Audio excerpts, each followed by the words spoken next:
নাহমাদুহু ওয়া নুসাল্লি আলা রাসূলিহিল কারীম। কোরআন অর্থসহ পড়ার প্রয়োজনীয়তা সম্পর্কে এই ভিডিও।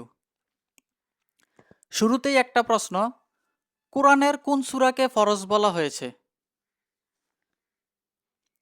কোরআনের একটি সূরার সব বিধান মানা ফরজ, সেটি কোনটি? আমাদের দেশের মানুষরা ইসলাম সম্পর্কে অনেক কিছুই জানি, অনেক ঘটনা জানি, অনেক হাদিস জানি, অনেক ছোটখাটো বিষয় জানি, কিন্তু কোরআনের ফরজ সূরাটি সম্পর্কে বেশিরভাগ লোকই জানি না। কি অদ্ভুত অবস্থা আমাদের!